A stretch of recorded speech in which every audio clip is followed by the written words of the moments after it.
창세기 47장 25절 우리 한 목소리로 읽겠습니다. 그들이 이르되 주께서 우리를 살리셨사오니 우리가 주께 은혜를 입고 바로의 종이 되겠나이다. 아멘.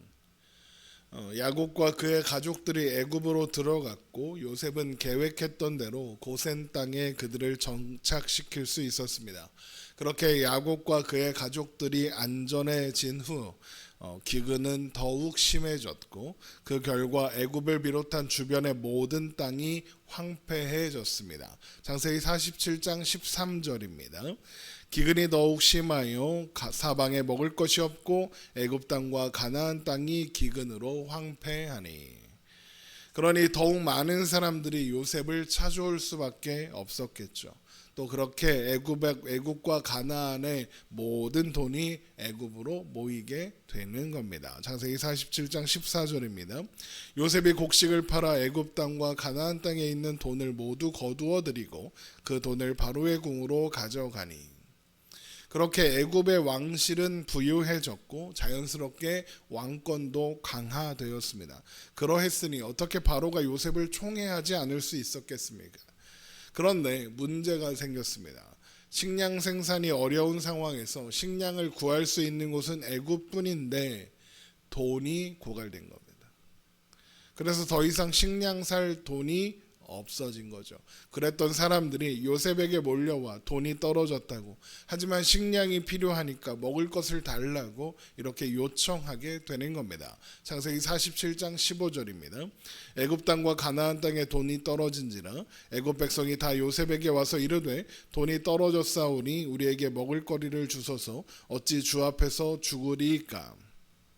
이 말은 요셉이 무엇을 요구하든 백성들은 식량을 구하기 위해서라면 그 요구를 수용할 수밖에 없는 상황이 되었다. 이런 의미가 되는 겁니다. 요셉은 식량을 구하는 사람들에게 그래서 돈 대신 가축을 가지고 오면 곡식과 바꾸어 주겠다고 했고, 사람들은 저마다 가축들을 끌고 왔으니 그렇게 사람들은 다시 한 해 동안 먹을 거리를 구할 수 있게 되는 겁니다. 창세기 47장 16절입니다. 요셉이 이르되 너희의 가축을 내라. 돈이 떨어졌은즉 내가 너희의 가축과 바꾸어 주리라. 그들이 그들의 가축을 요셉에게 끌어오는지라. 요셉이 그 말과 양떼와 소떼와 나귀를 받고 그들에게 먹을 것을 주되 곧 그 모든 가축과 바꾸어서 그 해 동안 먹을 것을 그들에게 주니라. 이런 요셉의 조치는 바로의 재산을 증식시켜서 왕권을 강화하는 원동력이 되었을 뿐만 아니라 그의 가족들, 그러니까 요셉의 가족들이 관리할 가축들이 기하급수적으로 늘어나게 하는 결과로 이어졌을 겁니다. 그리고 그렇다는 것은 곧 애굽에서 요셉의 가족들의 입지가 더욱 단단해진다는 의미이기도 했던 겁니다.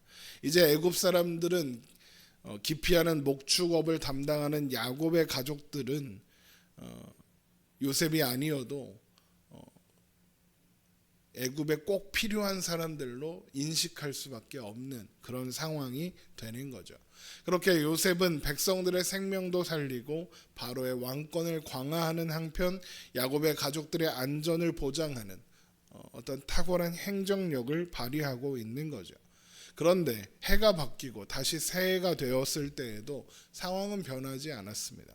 그러니 다시 백성들은 요셉에게 와서 식량을 달라고 할 수밖에 없었고, 이제는 유일한 재산인 자신의 몸과 토지를 식량과 바꾸어 달라고 요청하게 되는 겁니다. 그 결과 애굽의 모든 토지가 바로의 소유가 되어 국유화되었고 모든 백성이 바로의 종이 되는 겁니다. 창세기 47장 18절입니다. 그 해가 다 가고 새해가 되매 무리가 요셉에게 와서 그에게 말하되 우리가 주께 숨기지 아니하나이다. 우리의 돈이 다하였고 우리의 가축대가 주께로 돌아갔사오니 주께 낼 것이 아무것도 남지 아니하고 우리의 몸과 토지뿐이라. 우리가 어찌 우리의 토지와 함께 주의 목전에 죽으리이까. 우리 몸과 우리 토지를 먹을 것을 주고 사소서. 우리가 토지와 함께 바로의 종이 되리니 우리에게 종자를 주시면 우리가 살고 죽지 아니하며 토지도 황폐하게 되지 아니하리이다. 그러므로 요셉이 애굽의 모든 토지를 다 사서 바로에게 바치니 애굽의 모든 사람들이 기근에 시달려 각기 토지를 팔았음이라. 땅이 바로의 소유가 되니라. 요셉이 애굽 땅 이 끝에서 저 끝까지의 백성을 서급들에서 옮겼으나 하지만 제사장들의 애굽 제사장들의 토지는 그대로 두었으니 그 이유는 그들이 바로에게서 녹을 받아 먹는 사람들이었기 때문에 토지를 팔 이유가 없었기 때문이었죠. 창세기 47장 22절입니다. 제사장들의 토지는 사지 아니하였으니 제사장들은 바로에게 녹을 받음이라. 바로가 주는 녹을 먹음으로 그들이 토지를 팔지 않음이었더라. 그렇게 요셉은 종교 세력을 제외한 애굽의 모든 백성과 토지를 국유화한 겁니다. 그런데 이런 요셉의 행정을 보고 기근을 기회로 백성들의 모든 재산과 토지를 국유화한 이것이 비윤리적이고 비인간적이고 비인도적이다라고 이야기하는 사람들도 있습니다. 토지라는 우리나라 유명한 소설이 있습니다. 그 내용 중에 기근을 틈타서 주위 사람들에게 식량을 빌려주는 척하면서 차용증을 위조해서 땅을 모조리 빼앗아서 인근의 농부들을 다 소작농으로 만들어버리는 악덕 지주의 이야기가 나오거든요. 그러니까 그런 게 떠오르면서 요셉도 그런 게 아닌가 이런 생각을 하게 되는 겁니다. 요셉은 정말로 기근을 틈타서 백성들의 자유와 권리와 재산을 빼앗은 악덕 정치인이 된 걸까요? 물론 그렇지 않습니다. 왜냐하면 이후에 요셉이 하는 조치들을 보면 알 수 있습니다. 요셉은 국유화한 백성들과 그들의 토지를 다시 그들에게 돌려주면서 5분의 1만 세금으로 내고 나머지는 개인의 소유로 삼도록 합니다. 창세기 47장 23절입니다. 요셉이 백성에게 이르되 오늘 내가 바로를 위하여 너희 몸과 너희 토지를 샀노라. 여기 종자가 있으니 너희는 그 땅에 뿌리라. 추수의 5분의 1을 바로에게 상납하고 5분의 4는 너희가 가져가서 토지의 종자로도 삼고 너희의 양식으로도 삼고 너희 가족과 어린아이의 양식으로도 삼으라. 보통 악덕 지주들은 보통 자신이 더 많은 걸 가져가고 소작농은 적은 양만 가져가게 합니다. 겨우 먹고 살 만큼만 줍니다. 그래야 자기 재산은 늘리는 한편 소작농은 독립할 생각을 못하게 되거든요. 그런데 요셉은 수학의 20%만 내면 나머지는 자유롭게 이용할 수 있게 하는 겁니다. 그렇다는 것은 기근이 끝나고 농사를 열심히 짓기만 한다면 종해된 신분에서 벗어날 수도 있고 토지를 다시 구입할 수도 있는 것을 의미했습니다. 게다가 아직 기근이 몇 년 남았습니다. 그런데 모든 백성이 바로의 종이 되었습니다. 이건 이제 백성들이 더 이상 식량 걱정을 하지 않아도 된다는 것을 의미합니다. 왜 그러냐? 종은 주인을 위해 일하는 사람이기도 하지만 주인의 보호 속에서 주어지는 주인이 주는 양식을 먹는 사람이기도 하거든요. 이제 애굽의 백성들은 바로의 종으로 살면서 바로가 주는 것을 먹을 겁니다. 더 이상 식량을 구하기 위해서 대가를 지불하지 않아도 된다는 겁니다. 그래서 우리가 하나님을 주님이라고 하면서 우리는 주님의 종이다라고 그러는 겁니다. 이것은 단순히 하나님과의 우리가 주종 관계니까 하나님이 말씀하시면 무조건 복종해야 한다 이런 의미가 아니라고 했습니다. 종, 노예라는 단어가 가지고 있는 부정적인 이미지 때문에 거부감이 있을 수는 있지만 우리가 하나님의 종이다라는 것은 사실 놀라운 은혜이고 감사할 이유입니다. 우리가 하나님의 종이라는 것은 우리가 하나님의 소유라는 의미요. 우리가 하나님의 소유라는 것은 우리가 하나님의 보호 안에서 하나님이 공급해 주시는 것으로 사는 존재다라는 것을 의미하거든요. 우리의 주인 되시는 하나님은 우리를 학대하거나 우리를 착취하지 않으시고 우리를 안전하게 보호하시며 돌보시는 선한 주인이시니까요. 우리는 그 안에서 평안을 누리고 안식을 누릴 수 있는 겁니다. 그런 선한 주인을 만났으니 종된 우리가 그의 뜻과 명령에 순종하는 것은 당연하고 마땅한 일이 되는 것이죠. 지금 요셉이 취하는 조치도 그런 맥락인 겁니다. 모든 백성들이 바로의 종이 되어서 바로의 비호 아래 그 생명을 보존하며 안전할 것입니다. 더 이상 먹을거리 때문에 염려하지 않아도 되는 겁니다. 백성들도 이런 맥락을 이해했고, 그래서 종이 된 백성들이 요셉에게 은혜를 입었다며 기꺼이 종이 되겠습니다 라고 이야기하는 거죠. 창세기 47장 25절입니다. 그들이 이르되 주께서 우리를 살리셨사오니 우리가 주께 은혜를 입고 바로의 종이 되겠나이다.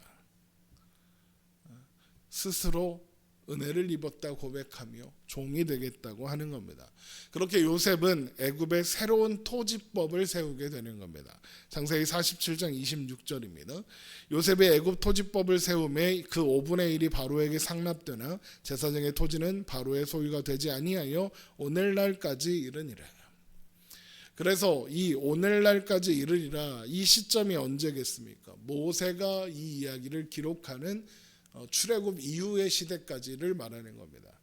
그래서 성경학자들은 요셉이 7년 기근 이후에도 애굽이 예상하지 못할 어떤 기후적 재난에서 생존할 방안을 생각했고, 그래서 곡식을 무료로 나눠주지 않고 판매한 거며, 돈이 떨어지니까 가축을, 그 다음에는 토지를, 그리고 백성들의 자유를 대금으로 치르게 한 것이다 라고 설명합니다.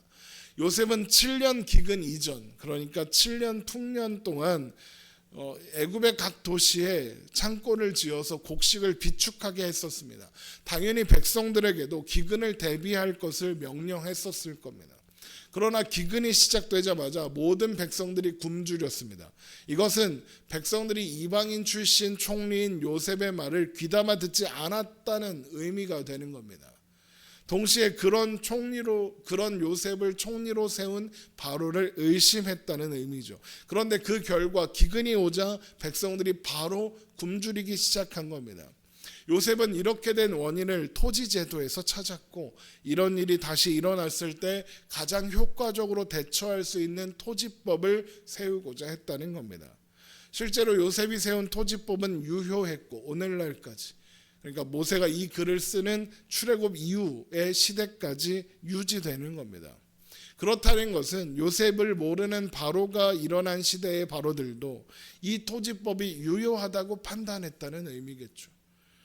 그러니까 이것은 요셉의 지혜가 세대를 초월하여 계속 유효했다는 의미가 되는 거죠. 그런데 우리가 기억해야 하는 것은 이 모든 이야기의 시작에 어떤 이야기가 있느냐, 바로 야곱이 바로를 축복했다는 이야기로 시작되었다는 겁니다. 창세기 47장 10절입니다. 야곱이 바로에게 축복하고 그 앞에서 나오니라. 그리고 나서 요셉에 의해서 애굽의 모든 돈과 가축과 토지가 국유화되었고, 그 결과 바로는 전무후무한 강력한 왕권을 가지게 되었습니다. 바로는 야곱과 그의 가족들을 고센 땅에 살게 하면서 은혜와 호의를 베푸는 줄 알았겠죠. 하지만 사실 애굽과 바로에게 일어난 일들은 하나님께서 그분의 백성들을 안전하게 보살피시기 위해서 허락하신 부수적인 혜택에 불과했던 겁니다. 결국 바로는 은혜 베푸는 자가 아니라 은혜를 받은 자에 불과했던 겁니다. 그렇게 하나님은 야곱으로 하여금 창세기 12장 3절에서 아브라함에게 주신 축복의 내용처럼 모든 족속이 복을 받게 하는 복의 통로, 복 그 자체 복의 근원이 된 겁니다. 그리고 이 약속은 우리에게 주어진 것이기도 합니다. 우리는 우리가 살아가는 삶의 자리에서 우리가 만나는 이들이 복을 얻게 하는 축복의 통로로 존재합니다. 세상은 그런 우리의 위치와 역할을 이해하지도 또 받아들이지도 않습니다. 하지만 세상이 멸망하지 않고 유지되고 있는 건 다 여러분 때문입니다.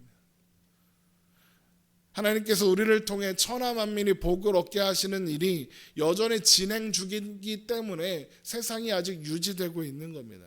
그러니까 세상은 우리 덕분에 존재한다라고 해도 과언이 아닌 것이죠. 그것이 우리가 부름받은 신자라는 위치이고 그 위치가 가지는 존귀함입니다. 하나님은 우리를 그토록 존귀한 자리로 부르신 겁니다. 그러므로 우리가 사는 오늘이 좀 더 당당해도 괜찮은 겁니다. 그래서 우리를 몰라보고 우리를 힘겹게 하는 이웃, 또 세상 사람들에게 우리가 부름받은 위치가 부여한 존귀함으로 인해서 너그러운 마음으로 사랑과 관용으로 대하며 살아갈 수 있는 겁니다. 원래 스스로 존귀한 자인 줄 아는 사람이 너그럽고 다른 사람이 그 존귀함을 몰라준다고 해서 서운해하지 않거든요. 우리는 그렇게 존귀한 자인 것을 기억해야 합니다. 자신 덕분에 살아남게 될 애굽의 백성들이 자기 말을 듣지 않았어도 그들을 위한 가장 좋은 결정을 내리는 요셉처럼 하나님께서 부여하신 존귀함으로 인해서 우리가 만나는 모든 이들에게 조금 더 너그럽고 조금 더 용서하고 조금 더 관용할 수 있는, 그래서 우리가 얼마나 존귀한 자인지 인식하고 그렇게 살아가는 우리가 되기를 주님의 이름으로 축원합니다. 기도하겠습니다.